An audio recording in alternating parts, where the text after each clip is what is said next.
할렐루야. 놀라우신 하나님의 은혜와 사랑이 저와 여러분들 가운데 차고 넘치기 원합니다. 아멘.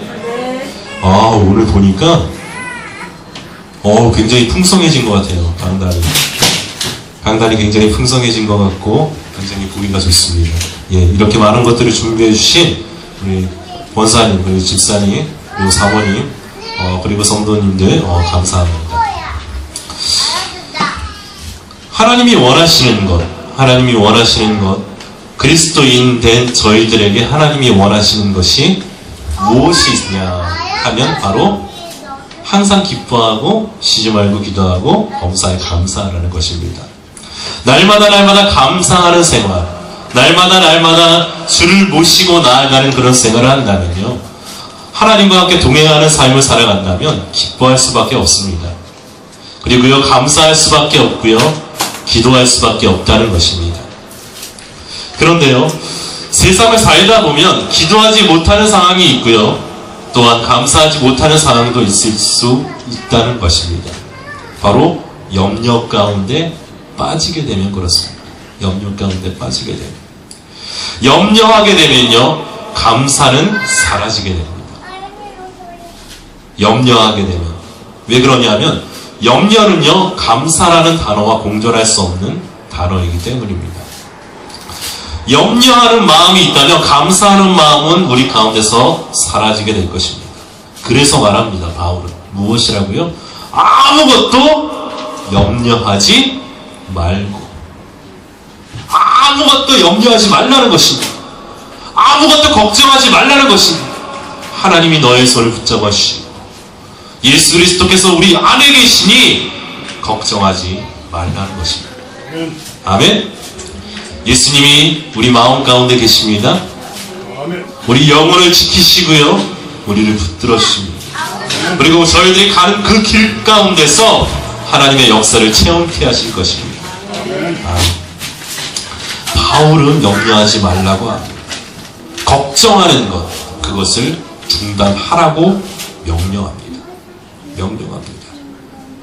그런데요, 여전히 불안 가운데 놓여져 있습니다. 여전히 근심하고요, 걱정합니다. 그럼 이런 것들이 다 어디서부터 출발했을까요? 그것은요, 부정적인 생각에서부터 출발했다는 것입니다. 부정적인 생각. 어느 조사에 의하면요, 사람들을 그냥 가만히 놔두면 어떤 현상이 벌어지느냐, 사람을 그냥 가만히 두면 생각의 80%가 부정한 생각이래요. 이거 과학적으로 나온 결과입니다. 생각의 80%가 부정한 생각이래요. 그래서요, 무슨 일이든지 잘 될 것 같은 생각이 들까요? 안 될 것 같은 생각이 먼저 들까요? 안 될 것 같은 생각이 먼저 든다 그래요.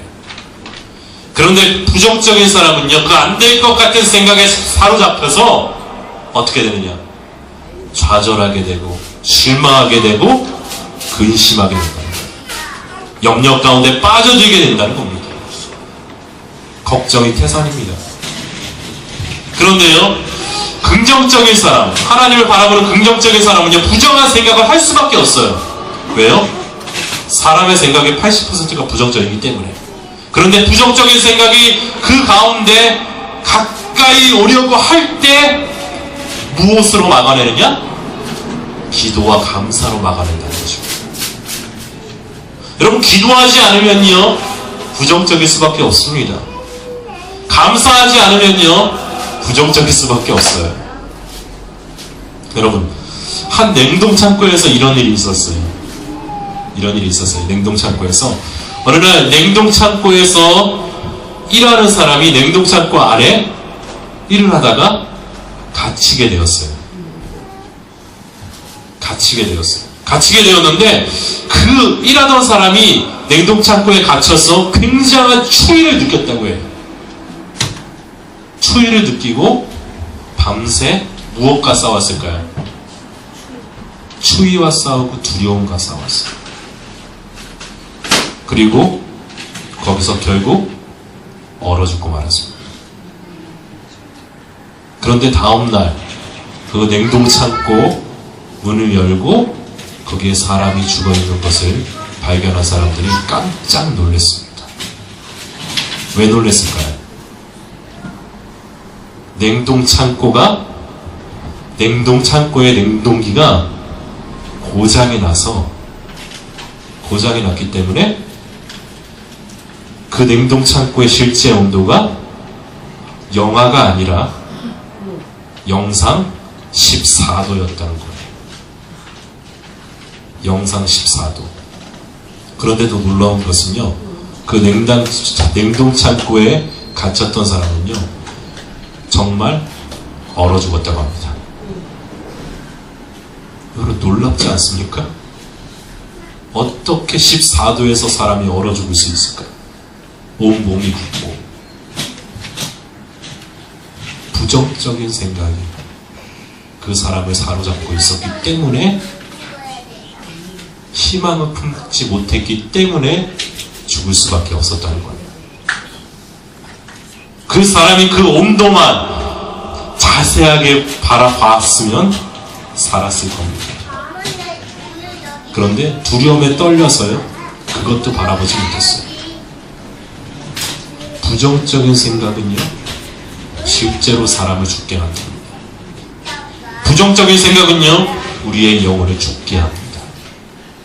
또한 우리의 영혼을 죽게 할 뿐만 아니라 우리의 자녀도 또한 고통당하게 한다는 거예요. 여러분 자녀요, 잘 될 겁니다. 잘 될 거예요. 그런데요, 어떤 분들은 그렇게 해서 되겠어? 라는 생각을 먼저 해요. 아니, 그렇게 공부해서 되겠어? 아니, 그 정도로 그림 그려서 화가가 되겠어? 야, 피아노를 그렇게 배웠으면 피아노를 잘 쳐야지. 아까워 죽겠어. 모두가 다 어떤 언어냐? 부정적인 언어라는 거예요. 여러분, 칭찬을 하면요, 고래도 춤추게 한대요. 고래도 춤추게 한대요. 여러분, 자녀를 칭찬하세요. 자녀가 울 때 칭찬해 보세요. 아주 놀라운 효과가 일어나요. 울 때, 어쩌면 이렇게 감성이 풍부하니, 얘야. 하면서 칭찬해 보세요. 그러면요, 그 아이는 정말 감성이 풍부한 아이로 자라난다는 거예요. 그런데 울 때, 아이가, 아유, 시끄럽게, 울지 마! 그러면, 이 아이는요, 굉장히 부정적인 영향을 받아서 부정적인 아이로 된다는 거예요. 예전에 MBC에서 여러분 실험한 거 보셨죠? 밥을 지어놓고, 말의 힘이라고 해서 나왔던 거. 밥을 지어놓고, 밥을 컵에다가 담아놓고 계속 말합니다. 부정적인 언어를 계속 내뱉고, 죽겠어, 못 살겠어, 미치겠어 하는 언어를 밥을 해놓고요, 그냥 그렇게 뱉었더니 이 밥이요, 꺼멓게 되어버렸습니다. 오래돼서. 그런데요, 밥을 퍼놓고도 사랑해, 너만 보면 참 좋아, 고마워 해줬던 밥은요, 어떻게 됐을까요? 오래돼서. 오래되면 곰팡이는 다 핍니다. 그런데 부정적인 언어를 들었던 밥은요, 꺼멓게 되었고, 이쪽 긍정적인 언어, 칭찬하는 언어를 들었던, 사랑의 말을 들었던 이 밥그릇에 있는 밥은요, 허옇게 아주 예쁘게 그렇게 꽃을 피웠다고 합니다. 곰팡이 꽃을. 여러분, 말에는요, 힘이 있어요. 여러분, 자녀에게요, 부정적인 말 절대로 하지 마세요. 그리고요, 교회에서도요, 부정적인 말 절대로 하면 안 됩니다. 왜냐하면 교회는요, 제가 하는 것이 아닙니다. 이상철 목사가 하는 게 아니고요, 사모님이 하시는 게 아니고요, 그리고 집사님들, 권사님들이 하시는 게 아니고요, 성도들이 하는 게 아니라 누가 이끌어 나가시는 것이냐? 바로 하나님께서 이끌고 나가시기 때문입니다.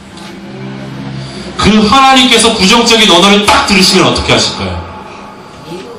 그래, 너 때문에 안 되는 거야 라고 말씀하십니다.